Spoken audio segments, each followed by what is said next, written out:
시간에는 우선순위의 중요성에 관해서 함께 말씀을 나누도록 하겠습니다.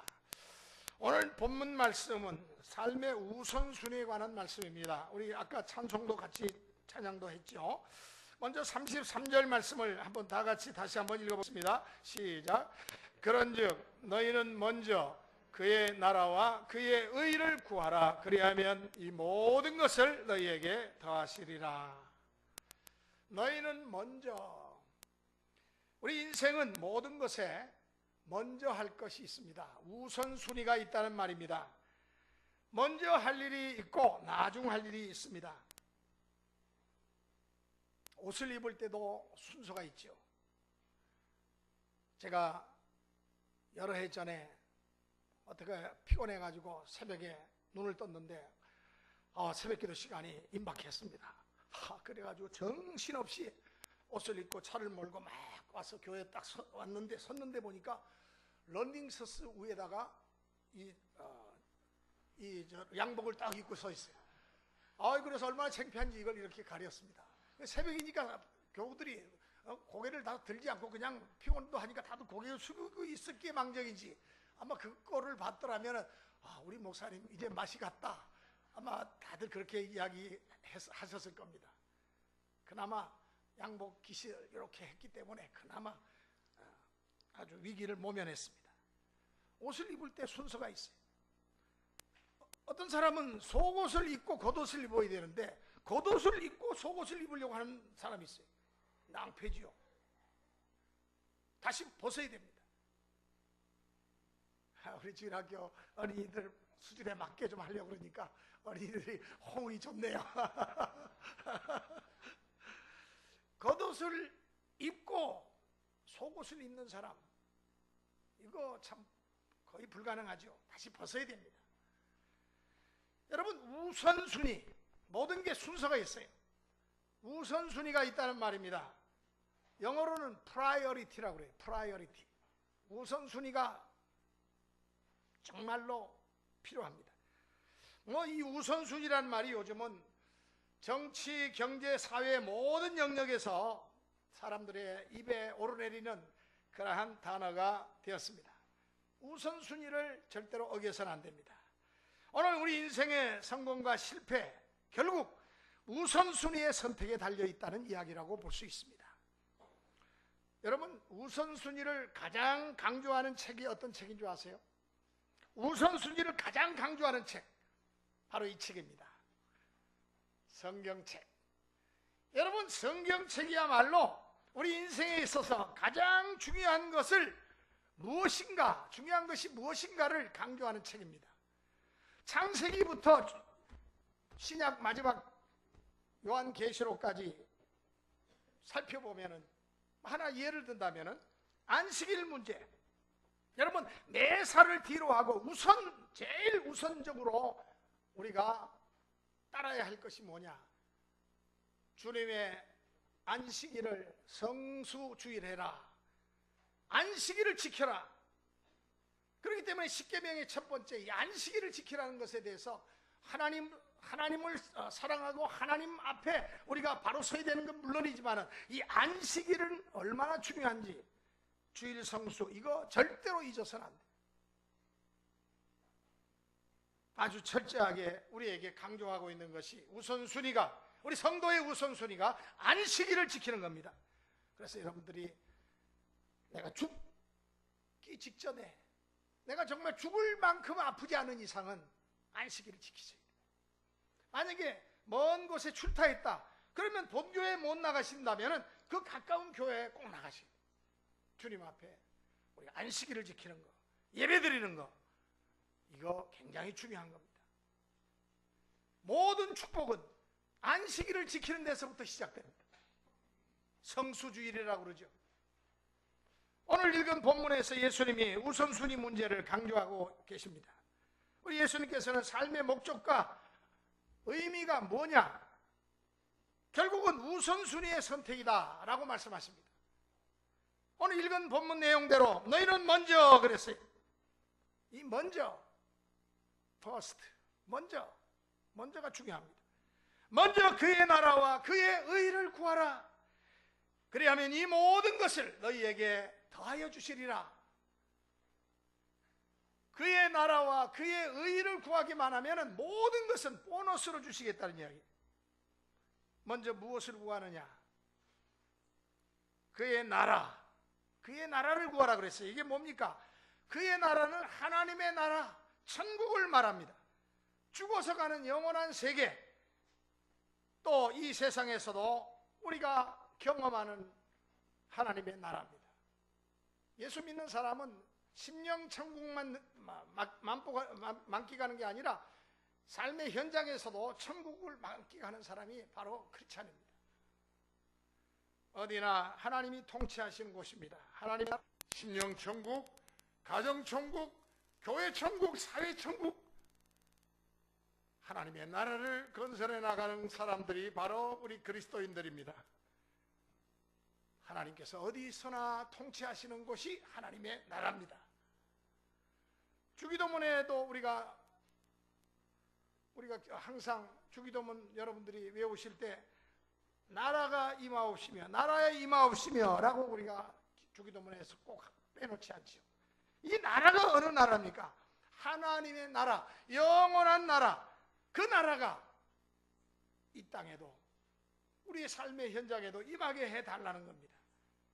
우리가 항상 기도하는 내용이죠. 고통과 인권이 유린되고 정말로 지옥과 같은 저 북한 땅에도 하나님의 나라가 임하게 하옵소서. 요독 수용소 그 연극을 보면은 그 북한의 성도가 이렇게 부르짖어요. 하나님 아버지, 남조선에만 하나님의 나라가 임하지 마시고 이 북녘 땅, 이 동토에도 하나님의 나라가 임하게 해 주옵소서라고 하는 그 부르짖는 기도가 나옵니다. 또 그 다음에 하나님의 의를 말하고 있습니다. 그의 나라와 그의 의를 구하라. 그의 의는 하나님의 의죠. 의, 영어로는 righteousness라고 합니다. righteousness. 여기서 말하는 의는 로마서에 나오는 칭의라고 하는 개념하고는 좀 달라요. 오히려 이 의는 정의, 사회 정의할 때 정의, 공의, 선, 이것과 더 가깝습니다. 그러니까 소셜 저스티스, 사회 정의를 이야기하는데 그것과 오히려 가까워요. 그래서 하나님 나라와 하나님의 의를 구하면 이 모든 것을 보너스로 더해 주시겠다. 덤으로 주신다는 말이죠. 어떤 은행에 갔더니 뭐 좀 이렇게 거래를 뭐 좀 이렇게 텄더니 선물을 줘요. 보니까 뭐 핸드크림도 주고 뭐 또 거기 보니까 물티슈도 이만한 거 주고 뭐 이것도 주고 저것도 주고 그러니까 자기네 은행하고 계좌를 탔다고 그래가지고 선물을 주는 거예요. 그것도 일시적으로 한시적으로 준다는 겁니다. 여러분, 이 모든 것이 뭡니까?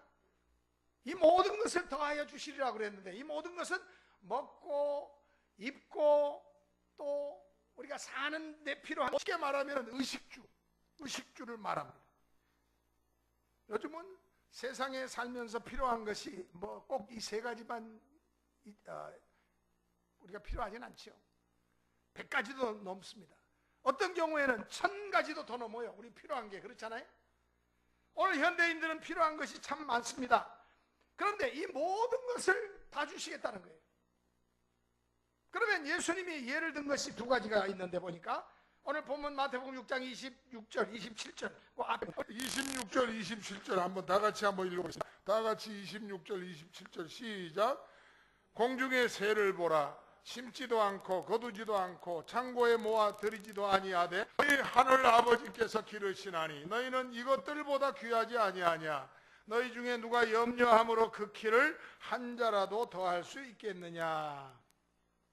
자, 여기서 주님께서는 우리 인간의 먹는 문제를 거론하시면서 예수님이 공중의 새를 보라, 새를 예로 드셨습니다. 아까 우리 안내하시는 진동수 집사님하고 제가 이렇게 안내를 하면서 저 낙엽이, 나무에 가로수에 낙엽이 다 떨어졌는데 저 꼭대기에 보니까 까치집이, 둥그렇게 까치집이 보여요. 뭐 가지가 우거지고 막 거기에 잎이 막 청청할 때는 보이지 않던 것이 까치집이 탁 덩그러니 있어요. 까치가 지금 거기 살까요, 안 살까요? 그 추운 데서 살지 못해요. 아늑한 곳으로 이미 자리를 옮겼겠죠. 여러분, 공중에 나는 새를 보라. 이 공중의 새는 농사 짓지 않습니다. 여러분, 새가 농사 짓는 거 봤습니까? 새가 씨를 뿌리는 거 봤습니까? 새가 추수하는 거, 새가 알곡을 모아가지고 창고에다가 저장하는 거 보셨습니까? 그런 일 하지 않아요. 그죠? 무사태평. 새들은 무사태평. 새팔자가 참 좋더라고요. 그저 날라댕겨요. 활활 날라댕기다가 뭐 거기 뭐가 물건 떨어져 있으면 거기 가서 주워 먹고, 또 날라댕기다가 또 어디 가서 물건 있으면 또 먹을 거 있으면 또 주워 먹고, 예? 그런데도 먹고 살아요. 언젠가 노예에서 저 전라남도 순천만에 갈대밭이 유명하다고 그래가지고 노예 목사님들하고 장로님들하고 같이 갔습니다. TV 뉴스에도 많이 나왔죠. 왜 유명합니까? 왜 그 갈대밭이 유명합니까? 그러다 보니까 그 갈대밭에 놀라운 일이 일어나요. 어떤 놀라운 일이 일어납니까? 보통 때는 새가 별로 없어요. 그런데 이제 겨울이 되니까 저 멀고 먼 시베리아에서 새떼가 수만 마리, 아니 10만 마리가 날아와요. 그곳에 먹을 것이 많다고 합니다. 새들이 서식하기에 좋은 환경이 났습니다. 그런데 이 새들이 어디서 사는 새들이냐 하면은 저 멀리에서 살고 있는 새들인데,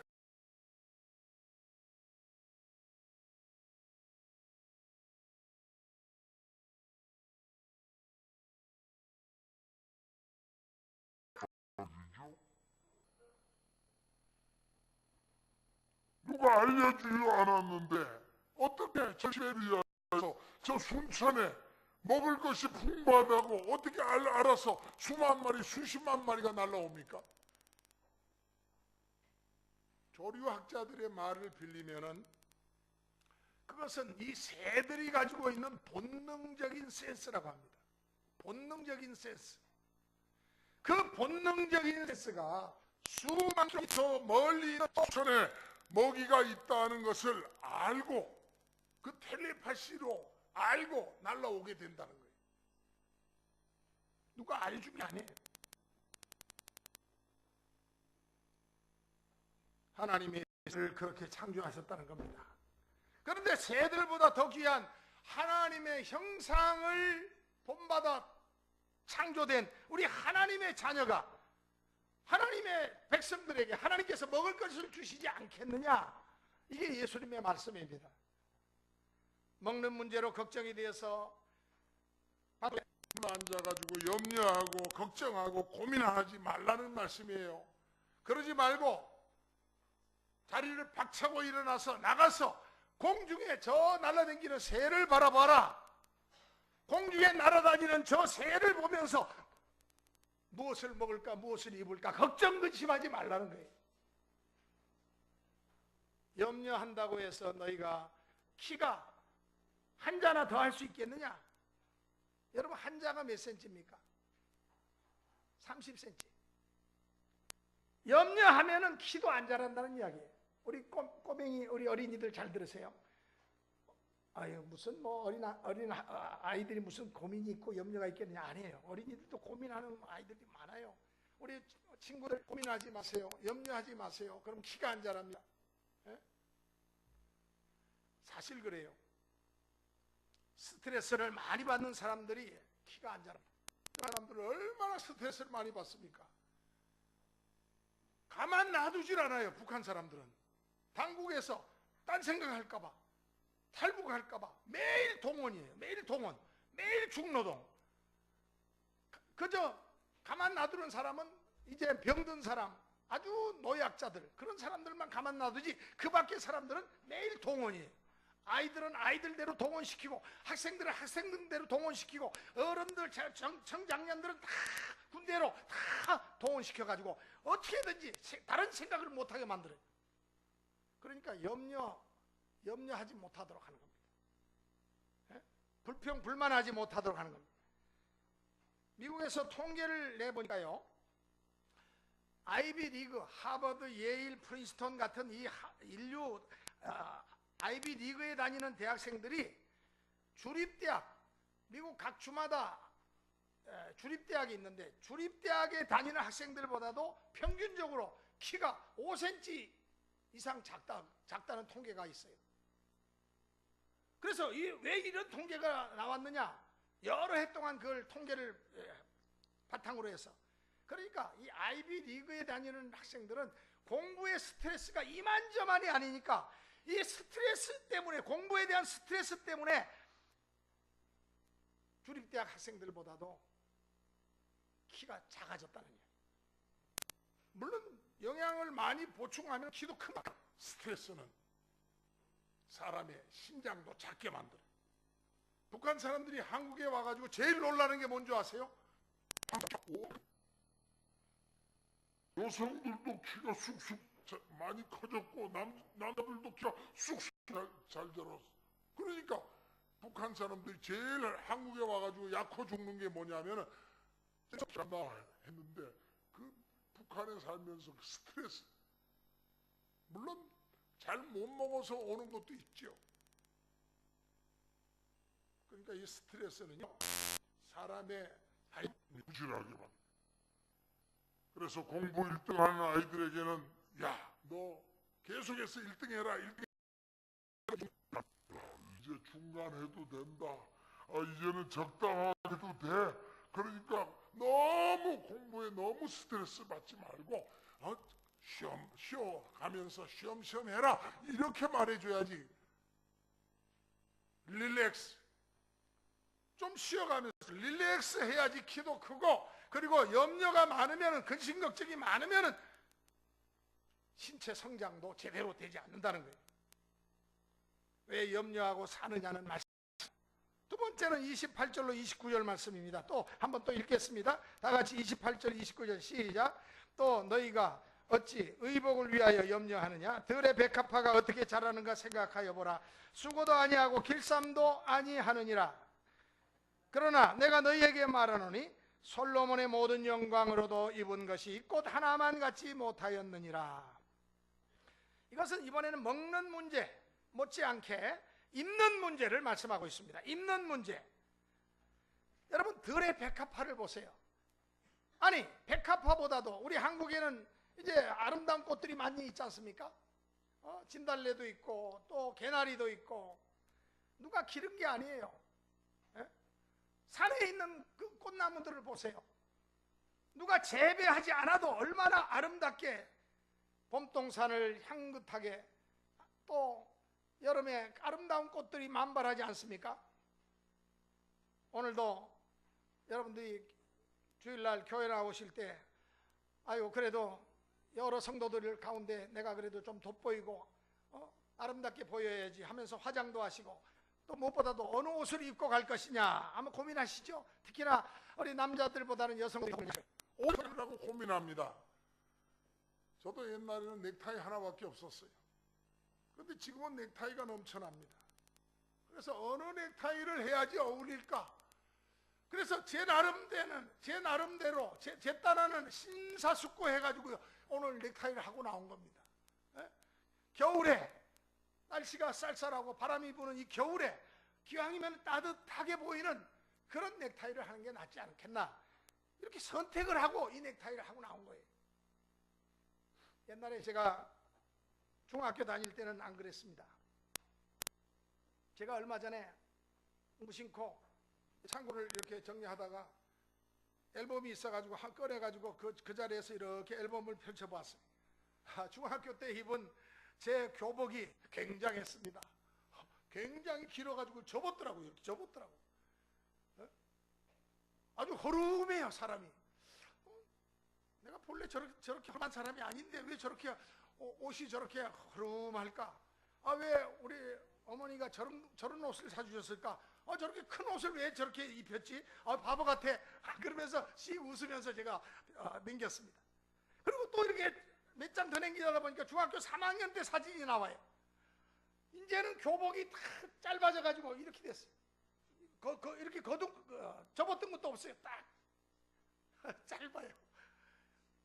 여러분, 아마 옛날 사셨던 분들은 다 아실 거예요. 지금 목사님 무슨 말 하나? 옛날에는 교복을요, 중학교 들어갈 때 한 벌 딱 사줍니다. 그러니까 3년을 입어야 되니까 큰 놈을 사줘요. 그래서 큰 놈을, 그거를 1, 2, 3년을 내리 입는 거예요. 그러니까 1학년 들어갈 때 큼직한 놈을 이렇게 사서 이제 부모님이 입히면 그거 가지고 이제 3년을 입으니까 나중에는 3학년 때면 키가 막 엄청나게 자라나니까 전부 다 만보바지가 되고 이거 팔도 쫙 짧아가지고 이상해지는 겁니다. 당시에는 교복을 매년 안 샀어요. 그만큼 어려웠던 때입니다. 입학할 때 아예 큰 거 사가지고 3년 내내 입기 때문에 그렇습니다. 고등학교 때 교복도 봤어요. 그러니까 1학년 때는 역시 커요. 근데 3학년 때 교복을 보니까 역시 짧아요. 여러분, 오늘 옷 때문에 고민하는 사람 어디 있습니까? 무엇을 입을까? 어떤 색깔을 입을까? 골라가면서 입는 시대 아닙니까? 아예 어떤 옷을 입지 않아요. 새 옷인데도 입지 않고 그저 내가 좋은 취향의 것만 골라 입다 보니까 그냥 썩히는 거예요. 내년 4월 달에 바자회 합니다. 그런 것들 다 꺼내가지고 그거 다 가져오세요. 그러면은 바자회 해가지고 우리 청년들 다 너무너무 이쁘고 너무 귀하고 너무 우리 청년들이 참 믿음직해요. 그래서 우리 청년들 이제 그 비용을 모아가지고 교회에서도 지원을 좀 할 수 있는 데까지 하면서 이제 어떻게든지 지난번 우리 다니엘 기도회 때 보니까 필리핀에서 그 사역하시는 선교사님들의 그 수고와 노고가 너무너무 아주 참 우리 마음을 감동시켰습니다. 그래서 필리핀 선교를 이번에 한번 추진하려고 그래요. 그러니까 여러분들도 힘써서 조금씩 개인적으로 모으시고 또 교회도 이런저런 사업을 해서 모아가지고 우리 청년들 또 시야를 활짝 넓혀가지고 우리 여러 선교 현장에 나가서 선교사님들이 어떻게 하나님 나라 건설을 위해서 어떻게 수고하고 땀 흘리는가, 저희들이 먼저 하는 일이 무엇인가 하는 것을 우리가 살펴보는 그런 기회가 되었으면 합니다. 우리 주님께서는 옷에 대한 염려를 하지 말라, 먹고 입는 거 걱정하지 말라, 너희가 여기까지도 그거 걱정하지 않고도 살아왔지 않느냐, 그러면서 솔로몬의 영광의 비유를 하십니다. 왜 예수님이 솔로몬 이야기를 여기서 꺼내셨을까요? 성경학자들은 두 가지 의미가 있다고 이야기를 합니다. 첫째는 예수님 이전에 이스라엘 역사상 가장 부경화와 호사를 누렸던 사람을 든다면 아마 이 솔로몬일 겁니다. 아마 멋진 옷을 입고 왕으로서 정말로 태평세대를 부과했던 그러한 위대한 대표적인 임금을 든다면 솔로몬이 최고였어요. 예수님 이후에 지난 2000년 역사에서 부귀영화를 누린 사람이 물론 많았습니다만은, 그러나 예수님 당시까지는 이 솔로몬이 최고였기 때문에 예수님이 솔로몬을 선택하셨다고 저는 생각합니다. 둘째는 왜 솔로몬이 그런 부귀영화를 누렸느냐 하는 것입니다. 그가 우선순위 선택을 잘했기 때문에. 무슨 말이죠? 다시 말하면 예수님의 초점은 이 우선순위 선택을 잘한 사람을 딱 뽑으신 거예요. 여러분이 아시는 대로 솔로몬은 왕이 된 후에 제일 먼저 어떤 일을 했습니까? 첫 번째로 한 일은 일천번제를 하나님 앞에 드린 그러한 왕입니다. 그래서 솔로몬 그러면 일천번제가 생각나죠. 왕이 되면 얼마나 할 일이 많습니까? 만날 사람 얼마나 많습니까? 고관 대작들과 회의도 자주 회의되고 애굽 사절단도 만나야 되고 대신들과 끊임없는 그러한 만남을 가져야 됩니다. 지방 장관들도 만나야 되고 각 부처와 지방 순시도 수시로 해야 됩니다. 제가 금년에 성남노회 순번에 따라서 부노회장이 되고 나서 이렇게 노회 일을 좀 하다 보니까 저를 만나려고 하는 사람들이 많아요. 아마 내년부터는 이제 제가 노회장이 되니까 더 많을 겁니다. 문제 있는 교회 목사님들이 목사님 저 좀 만나주세요. 또 기독신보 기자들이 또 성남노회가 이런 일들을 열심히 잘하는데 목사님 좀 만나주세요. 또 교단에 또 우리 각 노회장들이 또 뭐 아주 많이 있는 다른 노회장들, 이 노회장들하고의 또 모임도 많습니다. 또 도와달라는 교회들이 너무너무 많아요. 성남노회가 부자 노회거든요. 예산이 거의 3억 가까이 됩니다. 그러니까 그 3억을 다 써야 돼요. 선한 일에 자꾸 써야 되니까. 그 누가 허락을 해야 됩니까? 노회장이 해야 돼요. 그러니까 만날 사람이 너무너무 많아요. 꼭 우리 기관을 좀 방문해 주십시오. 오셔서 우리 기관의 현 상황을 좀 봐주십시오. 그리고 우리 교회에서 임직식을 합니다. 우리 교회에서 여러 가지 행사가 있습니다. 노회장님이 오셔서 말씀 전해주시고 축도해 주십시오. 스케줄이 너무너무 많아요. 102교회니까 102교회를 다 관할해야 되니까. 하물며 솔로몬은 일국의 왕으로 즉위했으니까 할 일이 얼마나 많았겠습니까? 만날 사람이 얼마나 많았겠습니까? 그런데 그것을 다 마다하고 하나님께 기도하면서 1000번제를 드렸다는 사실.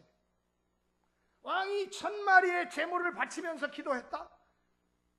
뭐 성경에 얼마나 기간이 걸렸는가 하는 것은 자세히 언급이 없습니다만은 아마 6개월이 걸렸는지 아니면 1년이 걸렸는지 2년이 걸렸는지 모르겠어요. 1000번제를 드렸으니까.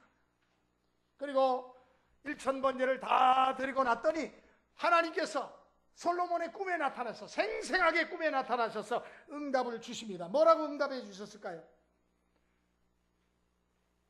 999번 기도했을 때 응답이 없었어요. 1000번 기도하니까 1000번 1000번제를 바치고 기도하니까 응답이 오더라는 것입니다. 999번 기도하다가 응답이 안 된다고 만약 그때 기도를 딱 포기해버리고 그만뒀다면 그런 응답 못 받았을 거예요. 끝까지 해야 됩니다. 솔로몬이 1000번제를 다 드리고 나니까 하나님이 꿈에 솔로몬에게 나타나십니다. 솔로몬아 참으로 기특하구나. 내가 내게 무엇을 줄꼬 너는 나에게 구하라. 솔로몬이 하나님 앞에 뭘 구합니까? 저는 어린 소자입니다. 이렇게 어린 나이에 왕이 돼가지고 이 백성을 제대로 다스릴 수 있는 힘이 없습니다. 하나님 저에게 이 백성을 잘 다스릴 수 있는 지혜를 주시옵소서. 하나님께서 내가 내게 무엇을 줄꼬 너는 내게 구하라고 하실 때 지금 솔로몬을 테스트하시는 거거든요. 솔로몬이 나는 어린아이입니다. 이 백성을 다스리려면 지혜가 필요한데 주님 지혜를 주세요. 지혜를 주세요. 그러자 하나님이 솔로몬이 구한 것이 참으로 귀하다. 내 마음에 맞다. 여러분 기도도 하나님의 마음에 맞아야 됩니다. 하나님의 마음에 맞는 기도는 제가 근데 하나님의 마음에 맞지 않고 내 욕심과 내 생각에 하나님은 솔로몬에게 너는 지혜의 왕이 될 것이다. 그래서 솔로몬은 엄청 저는 세계 최고의 지혜의 왕이 되었습니다. 하나님께서 또 이런 말씀도 하셨습니다. 내가 구하지 않은 건 뭐입니까? 오래 살게 해주세요. 장수, 또 부요, 돈 부자왕이 되겠지. 원수의 생명, 우리를 호시탐탐 노릇을 다 멸해주세요. 이런 거 하나도 구하지 않았는데 네가 구하지 않은 이 모든 것 이것까지도 다 내가 내게 주마. 이건 뭡니까? 하나님께서 왜 이렇게 솔로몬에게 각별한 은혜와 축복을 내려주십니까? 그것은 바로 솔로몬이 우선순위 결정을 잘했기 때문입니다. 우선순위 설정을 잘했어요. 그래서 내 마음에 든다. 네가 구하지 않은 거 온갖 복을 내가 내게 다 주마. 그러니까요, 지혜롭게 기도하는 사람이 돼야 돼요. 하나님의 마음을 읽을 줄 아는. 너희는 먼저 그의 나라와 그의 의를 구하라. 하나님이 무엇을 기뻐하실까? 하나님 기뻐하시는데 초점을 맞춰야 돼요. 내가 좋아하는 것에 초점을 맞추지 마세요. 하나님은 솔로몬의 우선순위가 마음에 드신 겁니다. 그래서 솔로몬이 지혜의 왕도 되고 부귀영화와 장수 공명과 강력한 권세와 권력을 가지고 그 시대를 통치하는 위대한 왕이 되었습니다. 이것이 예수님이 솔로몬을 예로 든 겁니다. 여러분, 우선순위에서 승리하시기 바랍니다. 그러면 여러분들에게도 솔로몬에게 주셨던 축복, 이상의 축복이 여러분들에게도 임할 수 있다는 사실입니다. 주한 이스라엘 대사를 역임하고 이제 대사직을 마치고 한국을 떠나가면서 그 대사가 유명한 말을 남겼습니다. 어떤 말이냐면, 어떤 사람들이 노벨상을 제일 많이 받았는가 자기가 알아봤더니 딱 한 가지였다는 거예요. 성경을 제일 가까이 하는 사람들이 노벨상을 제일 많이 탔더라. 첫 번째로 기독교인들이 제일 노벨상을 많이 받았더라. 그리고 두 번째로 우리 유대인들이 많이 받았더라. 그런 이야기를 했어요. 여러분, 물론 뭐 다른 이야기 하다가 그 이야기가 나왔는데, 이 노벨상을 제일 많이 받은 사람들이 누구라고요? 바로 크리스찬, 기독교인들이 제일 노벨상을 많이 받았어요. 두 번째로 성경을 가까이 하는 사람 또 누굽니까? 유대인들, 주이시, 유대인들이 노벨상을 그 다음으로 많이 받았어요. 그런데 유대인들이 지구상에 몇 명이나 됩니까? 지금 지구상에 생존하고 있는 유대인이 1300만 명밖에 안 돼요. 1350만 명밖에 안 돼요. 그런데 이들이 노벨상의 25%에서 30%를 다 독차지했는데, 인구 비례로 보면은 기독교인들보다도 훨씬 더 많은 상을 받은 거예요. 여러분, 왜 유대인들이 이렇게 노벨상을 많이 받았을까요? 그 이스라엘 대사가 자기가 연구해 보니까 자기네 전통이 있는데 14살 되면 성인식을 한답니다. 우리는 19살, 만 19살 성인식 하잖아요. 근데 이스라엘은 14살 때 성인식을 하는데, 여러분, 이게 우리로 말하면 입교식이에요. 입교식. 유럽교에서는 이것을 견진례라고 합니다. 컨퍼메이션이라고 해요. 14살이 되면 성인이 되는 거예요, 이스라엘에서는. 그러니까 이 성인식을 하기 전까지 얼마나 자녀들에게 성경을 철저하게 가르치는지 몰라요. 성인식 딱 끝나면 그때부터 부모가 시키잖아요. 네가 이제부터는 알아서 열심히 성경을 더 많이 읽고 더 열심히 이제부터는 성경 말씀대로 살아가거라. 내가 14살까지 너를 훈련시켜줬으니까 이제는 그 성경 말씀을 네 스스로가 열심히 보고 그 다음부터는 네가 이 성경 말씀대로 삶에 적용을 시켜가면서 살아라. 그러니까 지금까지는 부모가 강압적으로 주입식으로 여러 가지로 자녀들을 가르쳤는데, 성경을 이제부터는 네 스스로가 성경을 배워나가면서 삶의 현장에서 성경 말씀대로 살아가라는 그러한 가르침이 바로 성인식과 함께 이제 시작됩니다. 그러면 저들이 아이고 이제는 자유다, 이제는 해방됐다, 성경 안 읽을까요? 철저하게 더 열심히 성경을 읽는다는 거예요. 그러니까 이 유대인들은 세계에서 하나님께서 이 하나님의 말씀을 제일 가까이 하는 그 자녀들에게 지혜와 명철을 더해 주시고 우선순위를 아는 그들에게 하나님을 가까이 하는 것이 우리의 가장 큰 사명이고 축복 아니겠습니까? 그리고 기도하는 거, 그리고 예배드리는 거, 이런 것이 우선순위가 돼야 돼요. 만사를 제치고 오늘 여러분들이 이 추운 날씨에 예배드리러 오셨지 않습니까? 그렇다면 여러분들의 발걸음을 우리 주님께서 그냥 무심코 보실까요? 관심을 가지실 겁니다. 여러분들에게 복을 주실 겁니다. 여러분들은 다 하나님 앞에 사랑받는 자녀들이고 하나님의 관심의 대상들이고 하나님께서 여러분들의 일거수일투족을 지켜주시고 보호해주시고 나아가는 길을 책임져 주십니다. 믿으시면 아멘 합시다.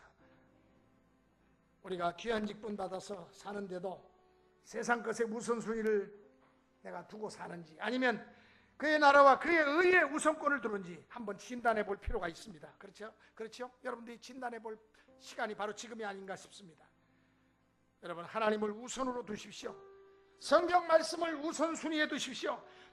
주님과 교통하는 기도하는 시간을 여러분의 인생의 우선순위에 두십시오. 그래야지 후회 없는 인생을 살아가게 될 것입니다. 그리고 그 외에 부수적인 축복도 하나님께서 여러분에게 허락해 주실 겁니다.